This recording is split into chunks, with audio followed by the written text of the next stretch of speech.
It's time to wake up to the possibilities. It's time to shed the old, bring in the new, let it be, accept it, and wake up. My name is Air, and this is the NeuroSelf podcast. If you're here, you know the drill. We talk about neuroscience, clinical psychology, all things metaphysical and spiritual, because we're on not just the healing journey, but the transformative journey. So I've had a very interesting last 2 weeks. If you have been following my Instagram, which is at Air Kraehmer, or have been listening to some of the episodes lately, they've all been about letting go, acceptance, and how do we work through some of these traumatic things that happen to us with God by our side and trusting ourselves. So I went to yoga today and I had some of my girlfriends next to me. And if you don't have good girlfriends, I tell you, go find some. Oh, near, far, doesn't matter. Go find them because they will invest in you and you can invest in them. And the good energy that just comes about is everything. But we were talking about shedding things and being open to new possibilities and the new chapters of our lives. I have a girlfriend that she just got the bar to say yes to her, so she's going to be a licensed lawyer. I have another girlfriend that is getting that promotion, that job. And of course, I'm on my own journey, and I'm super excited because my mind is aligned and I remembered something that I want to share with you guys today. So I was watching The Chosen because when I'm going through life transitions, I always watch The Chosen now. I used to watch Alice in Wonderland for close to 25 years. And then when The Chosen series came out, I switched over. And it helps me just reground and come back to myself and what actually matters in this world. And it's just another little, tidbit that I recommend if you're trying to, open yourself up to the next chapter, maybe heal a little bit, realign with God and Jesus' purpose for you. It's a great series to watch. Highly recommend. But one of the lines that came up, and I thought it was so just speaking to me in that moment, was the talents that you bring forth to God aren't the talents that he necessarily asked for. So a lot of these disciples came to Jesus and they were like, I am good at business, or I'm good at money management, or I'm good at carpentry, whatever, right? Being an architect, doesn't matter. That's not what God asked for. Jesus asked for followers. Jesus asked for alignment. Jesus asked, can you take down everything that you know and just follow me, right? Can you be obedient? There's been a lot of people in my life lately, and they're affluent. They seem to have everything going for them. They got the degrees, they got a status, right? But they're not being obedient to God, right? They're not fearing God. They're not respecting God. They're doing things their own way. And it shows up because it shows up in the fruits, what the evidence of their spirit is, right? Maybe they have a fat bank account, but they have crippling fear. Maybe they, have everybody loves them and they're just Mr. Popular and Miss Popular, but they hate themselves, right? And I don't want to live like that. I may not have my whole life together and it might be a little bit, messy at times, but I can still come back and say I love myself. I do the best I can. I'm obedient to God. I will restart as many times as I need to because I follow God, not this world, right? When God says jump, I jump. Even if I'm scared, even if I don't know what's behind that wall, even if I don't know if I'm jumping into the water or into the ditch, right? Because being obedient and listening is a maturity that comes from the spirit like no other, right? So that was one thing that kind of came up to me. And as I was speaking with my girlfriends at yoga, yeah, I'm a Gemini, so we walk in circles when it comes to conversations. I was talking about shedding with this one girl and letting things go. And I even told her, maybe you're on your weight loss journey, which my girlie, she is. And she's noticing the pounds are just falling off of her. And I tell her that when you start letting go of the baggage of the stress of the past, of you trying to do things your way or trying to do things the logical way or the analytical way or the way that the world says that you should do them, the weight and the stress and the fear, it sheds off of you. It like literally comes off as water weight. It comes off as pounds lost. It comes off of like diet choices are changing. Like I've noticed every single time where I got my mind right and I got my spirit right, I don't have any bloating. I don't crave sugary foods. I have so much energy, right? My glow comes back, and it all comes from the fact of like getting in alignment. So I'm thinking, even in my own journey today, I was like, how do I get alignment? Like, God, just put me in alignment. Put me in the room where it happens, right? Little Alexander Hamilton for you. And I even prayed. It's a very interesting prayer that's been on my mind lately of bring the people from the north and the south and the east and the west that want to do business with me, that want to serve God with me, that want to do life with me, that want to like breathe into me and I can breathe into them. And that is going to bring me new clients. That's going to bring me new work opportunities. That's going to bring me my husband. That's going to bring me new girlfriends. That's going to bring me new guy friends. That's going to bring me more mentors. That's going to bring me more teachers. That's going to bring me more people that I can help and that I can serve. And it not cost me because I'm doing it in an overflowing, loving way. Now, with that alignment comes one more thing. And it's perhaps like the biggest part that I want to share today is be open to the possibilities, right? I have had a lot of choices lately about where I want my life to go, where I want to live, what I want to do, like who I want to be with, like in my life. And one thing came up as like some of these choices that I thought I had didn't choose me back. And maybe it was a job, maybe it was a relationship, maybe it was like somebody I cared about deeply in my family. And while I was like seeing all these doors like slam shut, I was really challenged of where my self-worth comes from, right? Because if you get so caught up in these doors closing, you're going to miss the door that's open for you, right? There's another thing in psychology where we're like, okay, if somebody wants to leave, let them leave, right? If they think they can find better, if they think that they know better, if they don't think that you're worth sticking around for, let them leave, right? Let them go find out, right? I, in another way, kind of say, I'm like, let them go fuck around and find out, right? Because if you know your worth, if you know your value, then they're going to find out one way or another that they were wrong, right? Or they missed out, right? And that's okay. It's a lesson for them, right? That's not a lesson for you anymore. You figured it out. You were the one that got through every single day of your life. You're the one that maybe went to school in another country. You're the one that immigrated into new places. And you're the one that had to start over again in business, had to start from scratch in business. Maybe multiple times. Maybe you had to move over and over. Maybe you had multiple marriages. Maybe you've had multiple relationships. Doesn't matter. You know it because you were there. You got to see yourself every single day conquer.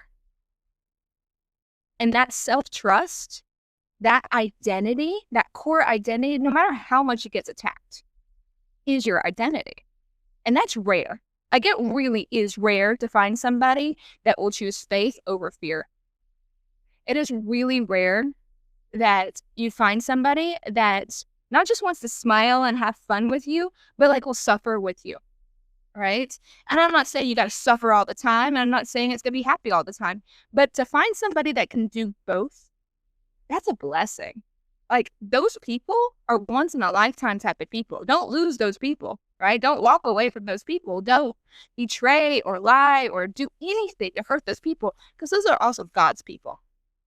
Those are the ones that are divinely marked. The ones that God said, okay, devil, send them, send whoever you got to. That's my girl. That's my guy. That's my Job, right? That's my Ruth. That's my Hannah, right? Like, those are my people, right? You can send the plagues. They're not touching my people, right? Those are the people that are so valuable. And they often get overlooked in life because maybe they're not as shiny. as everybody else. Maybe they're not as pretty as everybody else. Maybe they don't have as much money as everybody else. Maybe whatever. They don't have the degree. They don't have the education. They don't have the fancy car. Doesn't matter. Those are the people. And you're one of those people because you're here with me. And my people know my people. And we grow and we thrive because of it. So I want you to really start getting an alignment here of opening yourself to the possibilities, right? So I'm not counting anything out right now in my life. I will find out as God unravels this beautiful chapter. And I'm already finding out that I've learned so much again about myself. I learned that the way that I reacted to things in the past is not how I'm reacting now. I know that I'm running to God when things get scary instead of running away from everything, including myself. I know that I am walking in faith and not fear. I know that I don't have to have the answers. I'm okay with uncertainty. So many people are not okay with uncertainty, but guess what? Life is uncertain. So many things happen every single day that will change your whole world, right?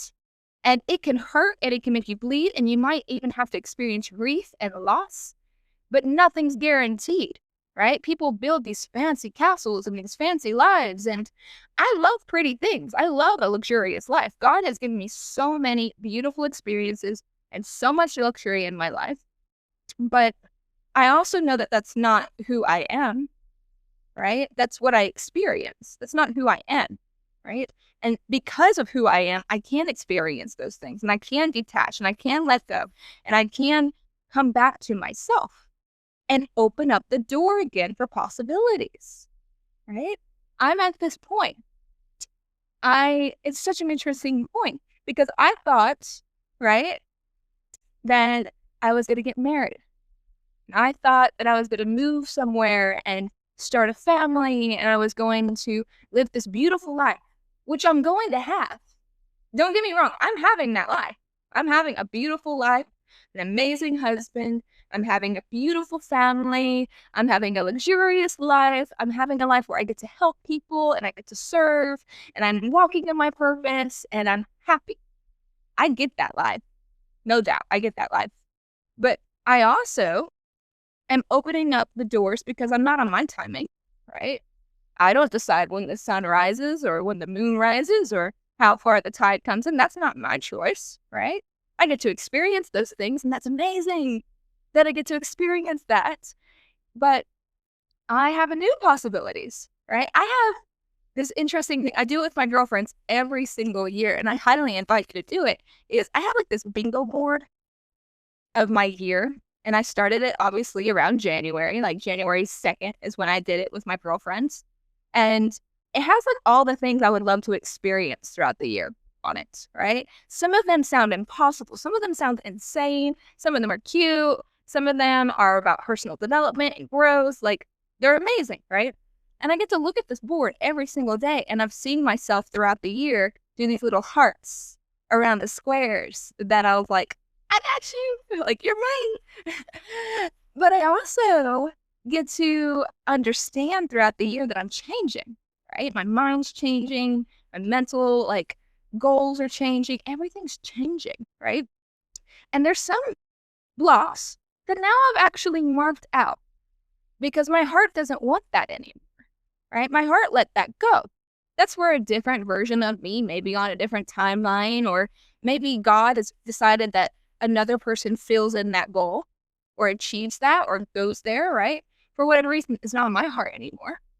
So, like, there's a couple of them that I've actually crossed out, and I'm so excited because when you leave room, make space, God can do new things. God can have new possibilities. God can open up new doors. And I'm excited because those two blank spaces doesn't mean that I lost something. That means I made room for something that's going to really surprise me in a beautiful way. More than I can imagine for the things that I crossed out, I marked out, right? So I'm opening myself to possibilities about where I'm going to live, what work I'm going to do, who I'm going to spend it with, right? And I'm counting nothing out. I could be living in Dubai next week. I could be living in Greece, Italy. Maybe I'll go to Bali. Maybe I'll stay here in Miami. I do feel like my journey in Miami has come to a close. Like it would have to be something that I know God aligns me with for me to stay here. But like maybe I'll go to Boston. Maybe I'll go to a different country. I don't even know, right? But I'm open because I'm not listening to me. I'm listening to what God wants, right? Where is God taking me? Where can I be my best self, my highest self, my happiest self, right? It doesn't have to be what I thought it was 2 weeks ago or a month ago or 6 months ago, right? God is evolving. God is growing. God is changing with us, right? We witness that through the Old Testament to the New Testament. And God may have changed his mind, right? Or maybe there's a lesson there. Maybe there's some space there. Maybe there's an opportunity that if you give it a little bit of breathing room, that something that was going to hurt you, something that was going to destroy you, something that was going to end so badly, he had to interrupt because remember, you're God's child, right? If he sees destruction down the road, you don't see it, right? Like a little kid on your little tricycle, you don't see that car coming. But if God sees that car coming, he's going to stop your little tricycle. He might even knock over your tricycle just to keep you from getting more hurt, more damage, right? God has access to these conversations that you weren't in. He knows things that you don't know. And you got to really let that have the room to breathe and be open to the possibilities, right? If you're hurting, if you don't know what happens next, instead of getting anxious, instead of running away, instead of letting fear conquer your faith, give it a little bit of room. Give it some room to breathe. Open yourself up to shut off what's not working and welcome yourself into new possibilities. You're going to have a new house or new home. You're going to have new adventures. You're going to have new friends. You're going to have new work, new employment, and new business opportunities. You're also going to have new relationships, maybe a romantic relationship. If you're anything like me, you're getting your husband, right? So like all these beautiful things come when you step back, you accept it. You're like, I can't change these things. I'm getting back in alignment. I love myself. I truly love myself. I know who I come from. I know my identity. I don't have fear. I don't have the anxiety. I don't live in the pain because I know where I come from. And open yourself up to the amazing opportunities that are coming for you. So that's my message for today. This was the Neuro Self Podcast. If you forgot along the way, my name is Air. You can find me on Instagram at Air Kraehmer. Or if you are one of my possibilities that's coming up, feel free to reach out and send a DM because I'm open to whatever God calls me that I should be doing right now. All right. Ciao, ciao.